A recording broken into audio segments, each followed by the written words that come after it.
Welcome to Future TNPSC channel. February 4 2024 current affairs பார்க்கலாம். தேசிய செய்தி. பாஜக மூத்த தலைவர் எல்கே அத்வானிக்கு நாட்டின் உயரிய விருதான பாரத் ரத்னா விருது அளிக்கப்பட இருக்கு. இதுக்கு முன்னாடி 2015 பத்ம விபூஷன் விருது வழங்கப்பட்டிருந்திருக்கு.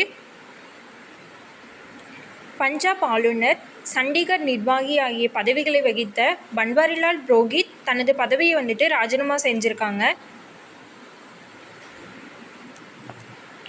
இலங்கையோடைய 76வது சுதந்திர தினத்தையொட்டி இந்திய நீர்மூழ்கி கப்பல் ஐஎன்எஸ் கரண்ட் 2 நாள் பயணமாக இலங்கை வந்தடைஞ்சிருக்கு.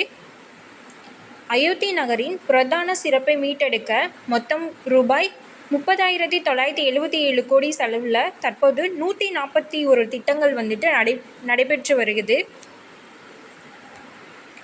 2024 ஆண்டுக்கான இடைக்கால பட்ஜெட்டில் ஃபினான்ஷியல் இயர் 2024-25 நிதி பற்றாக்குறை இலக்கு மொத்த உள்நாட்டு உற்பத்தியில் 5.1% நிர்ணயிக்கப்பட்டிருக்கு. அடுத்து பார்த்தீங்கன்னா பிஎம் ஸ்வாநிதி திட்டம். இந்த திட்டத்தின் கீழே 78 லட்சம் தெருவோர வியாபாரிகளுக்கு கடன் உதவி வழங்கப்பட்டிருந்திருக்கு. இது எப்போ தொடங்கியிருப்பாங்க அப்படின்னு பார்த்தீங்கன்னா ஜூன் 1, 2020 தொடங்கியிருப்பாங்க. வீட்டு வசதி மற்றும் நகர்ப்புற விவகாரங்கள் துறை அமைச்சகம் தான் இதை தொடங்கியிருந்திருக்கும். இதோட நோக்கம் அப்படின்னு பார்த்தீங்கன்னா COVID-19 காலங்களில் இருந்து தெருவோர வியாபாரிகளோட வாழ்க்கையை மீட்டெடுக்கும் வகையில் அவங்களுக்கு தொழில் தொடங்க கடன் உதவி அளிக்கிறது தான் இதோடைய நோக்கம். 2024-25 இடைக்கால பட்ஜெட்டில் பாதுகாப்பு துறைக்கு 6.21 லட்சம் கோடி நிதி ஒதுக்கீடு செய்யப்பட்டிருந்திருக்கு. அடுத்து பார்த்தீங்கன்னா விளையாட்டுச் செய்தி.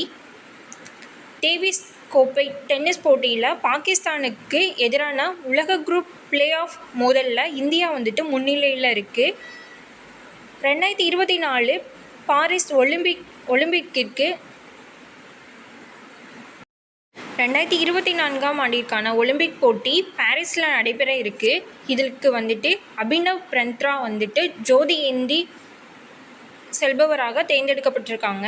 இவர் ஒலிம்பிக் போட்டியில் முதல் தனிநபர் தங்கப்பதக்கம் வென்றவங்க. ஒலிம்பிக் நடைபெறும் நாள் அப்படின்னு பார்த்தீங்கன்னா ஏப்ரல் 16, 2024 முதல் ஜூலை 26 வரைக்கும் ஒலிம்பிக் போட்டி நடைபெறும். Thank you friends.